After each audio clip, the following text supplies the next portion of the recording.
أعوذ بالله من الشيطان الرجيم بسم الله الرحمن الرحيم. But my religion is the correct one. My way is the right way. You'll hear a lot of people say that, and I want to go over why people think they're right. Okay, this is Ahmed from cleanslates.net. Let's get started. Basically, when you look at all of the different religions out there, it's easy to think that we understand why they are different religions because people think that a person founded a religion and started a new path. Okay, well, let me explain what happened. First, almost all of us have in common one thing, and that is that we think our way is the right way. And now there are some people surfacing saying, no, no, we're all, every way is okay, and these kind of things. But in reality, in the end, they're still thinking that that belief is the right way. So let me show you where some of these concepts come from, why people think their religion is the one true way, and what the historical reference for that is. And this is something that a lot of people don't talk about when it comes to religion. They tend to talk about things in terms of history and point people. So, meaning, they say that Muhammad, may peace be upon him, founded Islam. Well, let me show you why that is not true and explain why there are the similarities. Okay, and so this whole presentation here, I'm going to start off with an assumption, and you can argue with me if you want, but I'm starting off with the assumption that there is only one way, and that one way is submission to God. Okay, whatever that is, submission to God, however that is true in its truest form. Okay, so there is only one way.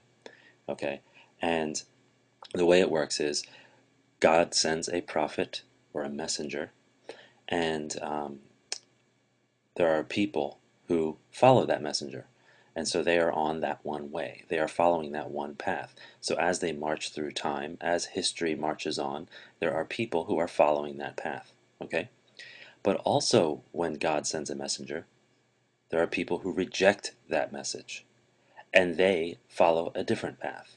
Okay, so you see right there are those who follow and those who reject. And that rejection can be one path, it can be several paths. But you can see here that we're looking at least two religions.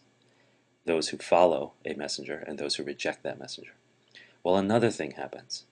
As time marches on, usually after the messenger has passed, has died, or left the earth in some fashion, there are people who alter that way of life, or that path, or that religion. Okay? So we have yet another path that people can go down. And that itself can have a bunch of permutations too, right? So there are people who follow this one way, and then there are people who reject it or alter it, right? And as history marches on, God, in his infinite mercy and wisdom, sends another prophet. And those who follow that prophet are following that one way. They called back to that one path that the other prophets called to, and there are people who accept that call and follow that one way. And once again, there are people who reject, and again, people who alter that way. Okay, so let's look at one example that's all too familiar and probably all too controversial, but let me say it. Let's start with the example of Jesus, may peace and blessings be upon him. Again, we're assuming that there is one way. That way is submission to God. And I hope most of the people watching this would not argue with me that Jesus submitted to God. Okay? He submitted. Jesus submitted, and may peace and blessings be upon him. So when Jesus was sent to the earth, he called to that one way. Okay? He called to that one path. And there are people who followed him, and we refer to them as Christians, although early on they did not refer to themselves as that, but we refer to those who followed his way as Christians, right?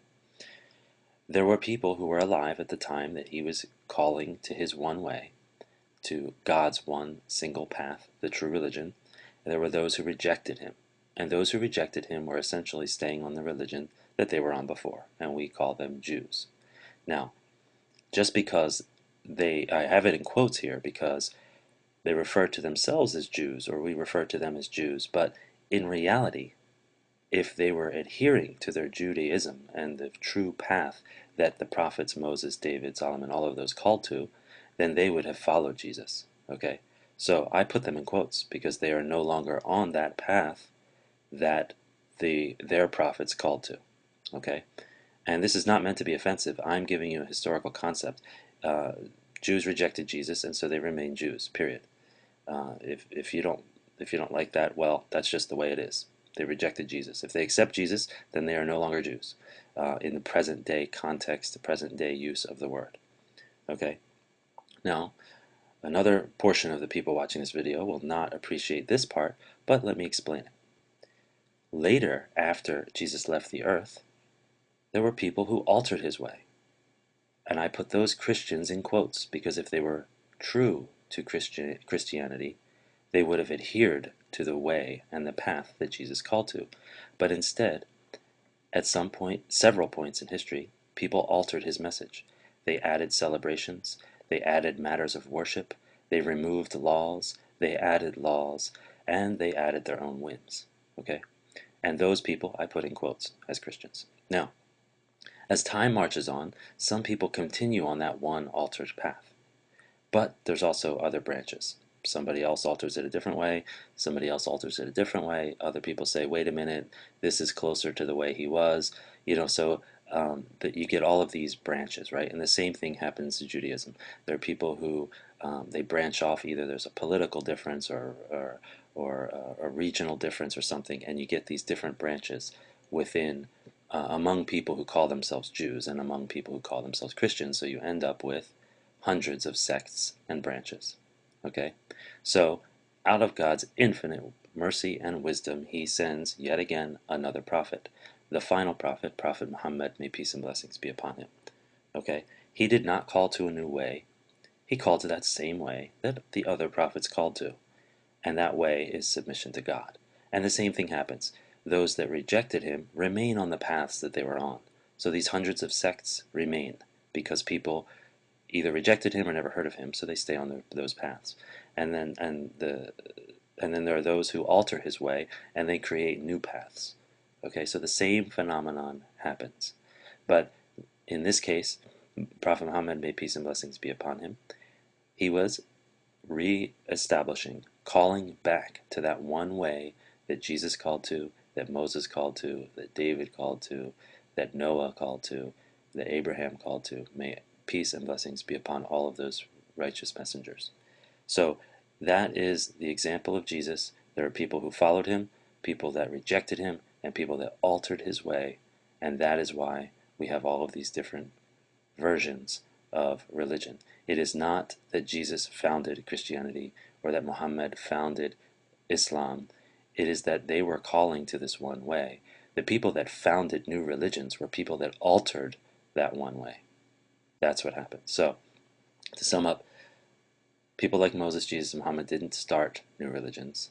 They called back to that one true path. So what they called to was 100% correct and true. Just because people are claiming to follow them does not mean that they are on that same path. They may have deviated. So it's the other people before them and after them that altered that one religion that these folks called to. And so they are the ones that deserve our following. So yes, there is one way. There is only one way. And everyone is saying that they're on that one path.